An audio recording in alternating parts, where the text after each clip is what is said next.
안녕하세요 여러분, 철인 간호사입니다. 이 장비는 혈관 검출기고요. 사용을 해보았는데 폐쇄성 혈관을 잘 보여줘요. 하지만 손으로 촉지가 가능하고 육안으로 가능한 혈관을 기기에 의존할 필요가 있을까라는 생각은 듭니다.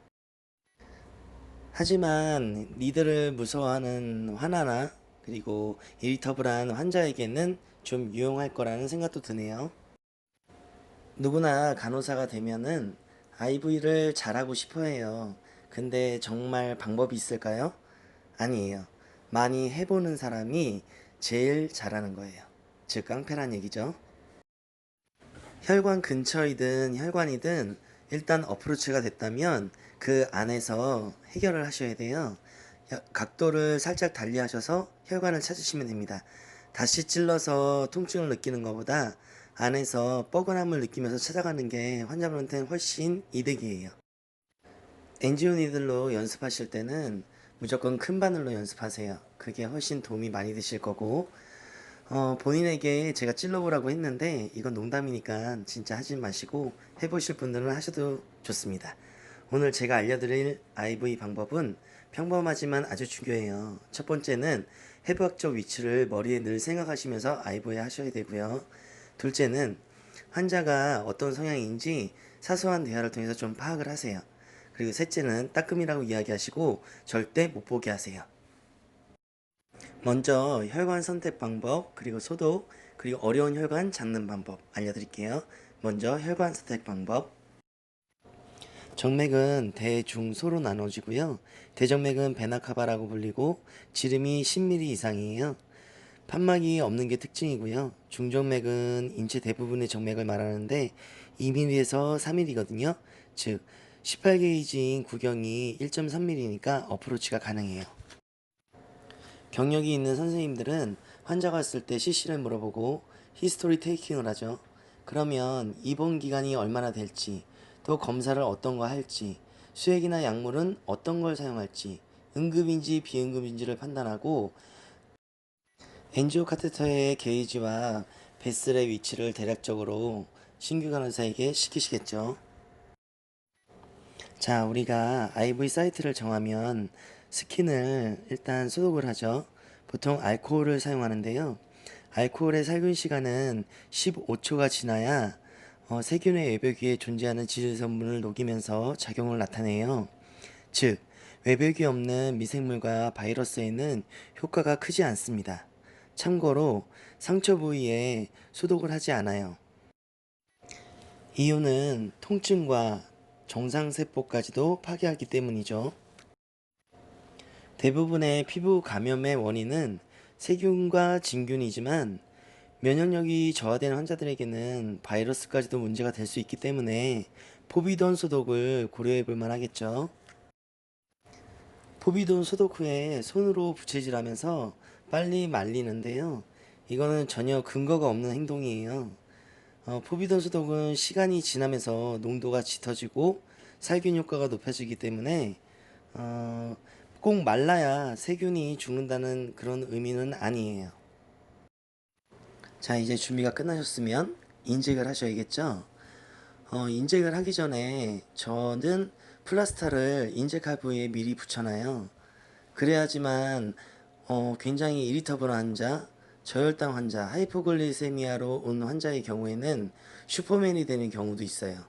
그래서 인젝을 하자마자 플라스타로 바로 고정을 해줍니다. 부종이 있는 환자의 경우에는 저희가 혈관을 해부학적 위치로 찌른다고 해도 굉장히 찾기가 힘들거든요. 그럴 경우에는 깊이와 각도를 좀 다르게 해보셔야 돼요.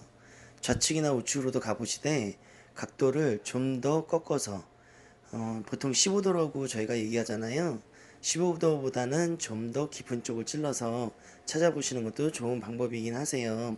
한번 시도해 보셔서 본인만의 느낌을 찾아보시길 바랍니다. 저희가 IV를 할 때 무의식적으로 인젝이 끝난 이후에 아니면은 인젝하는 과정 중에서 수액 라인이 연결되는 입구 부위와 손이 닿는 경우가 있어요. 지금 같은 경우죠.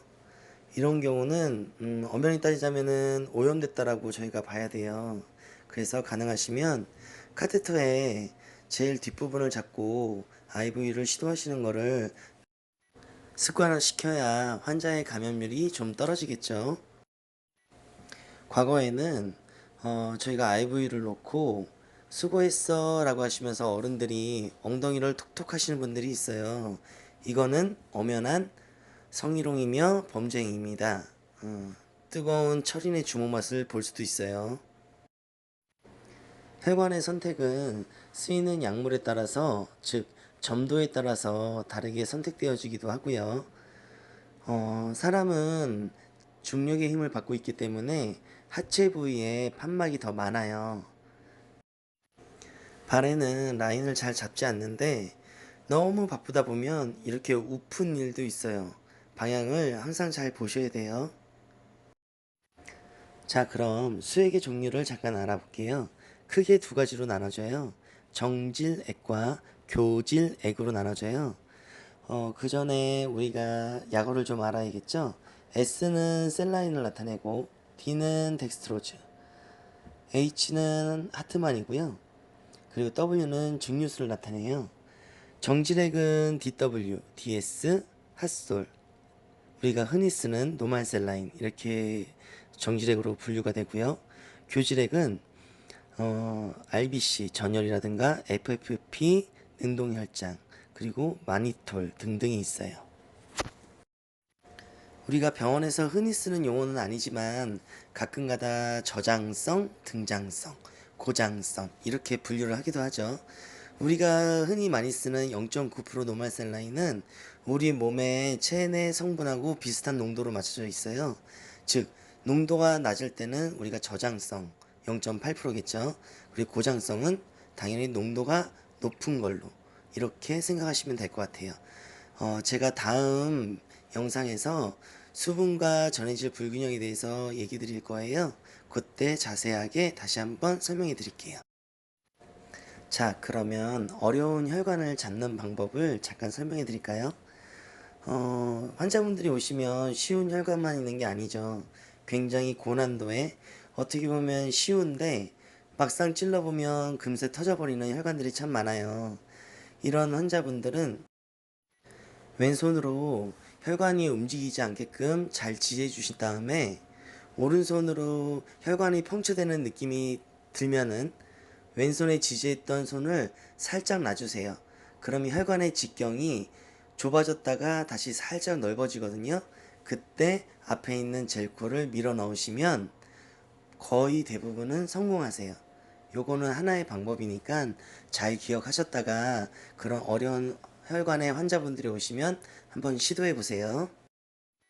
솔직히 저희 입장에서는 모든 스킬은 시간이 지나면서 다 능숙하게 되기 마련이지만 습관이라는 거는 쉽게 고쳐지지가 않거든요. 수액 세트의 유효기간, 이물질, 변색 등은 꼭 확인하셔야 돼요. 자, 다음 시간에는 제가 수분과 전해질에 대해서 잘 설명해 드릴게요. 다음에 또 뵐게요. 안녕.